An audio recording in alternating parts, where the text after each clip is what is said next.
Hello and welcome to UCS Basics, your introduction to bartending techniques and tools. Today, we're talking about simple syrup. So, simple syrup is something you can easily find at any grocery or liquor store. While there isn't any problem with using a store-bought syrup, there are typically other ingredients in there. For example, this one that I have has sugar, water, and citric acid. Now, it's worth noting that citric acid itself isn't a problem. We'll talk about using that in your cocktails on a later episode.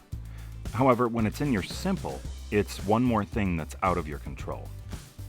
Today's episode almost doesn't need to be made for the recipe, but I'm also going to dive in to some of the reasoning behind why I make it the way that I do and what that means for my recipes.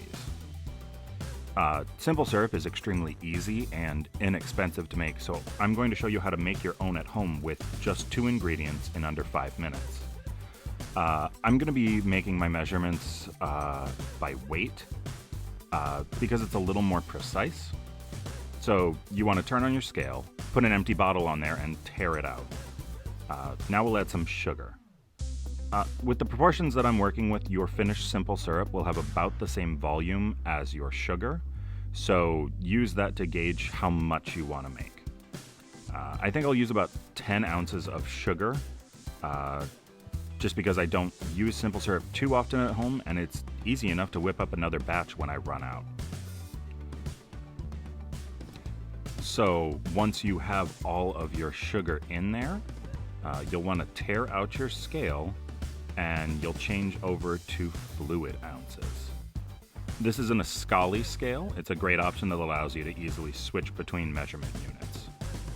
Now, I prefer to make my syrup at a 2-to-1 ratio, which is 2 parts sugar to 1 part water. You can make it at a 1-to-1 ratio, but if you're using this method, you'll end up with a fairly thin syrup, and you'll have to use more in your cocktails to get the right sweetness. I use 2-to-1 because it has a bit of thickness to it as well, which can add a better mouthfeel or viscosity to your drinks, especially ones that are primarily liquor, such as an old-fashioned. So, since I added 10 ounces of sugar, I'm adding 5 fluid ounces of boiling water, and then we'll remove the funnel. Now,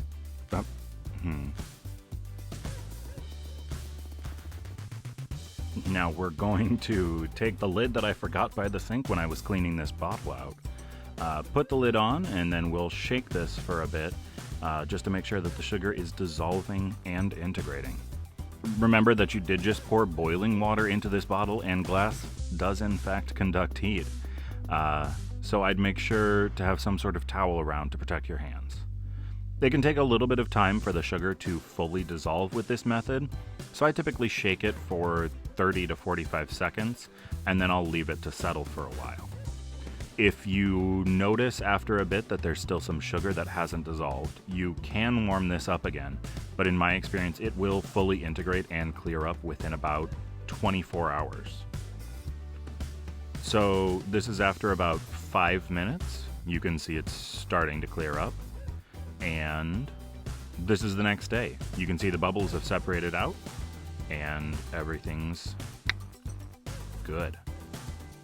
So now you have a quick and easy homemade simple syrup that will be a great ingredient for all the cocktails you'll be making at home. Make sure to subscribe. I'll be featuring more basics techniques and plenty of home cocktails for you to try.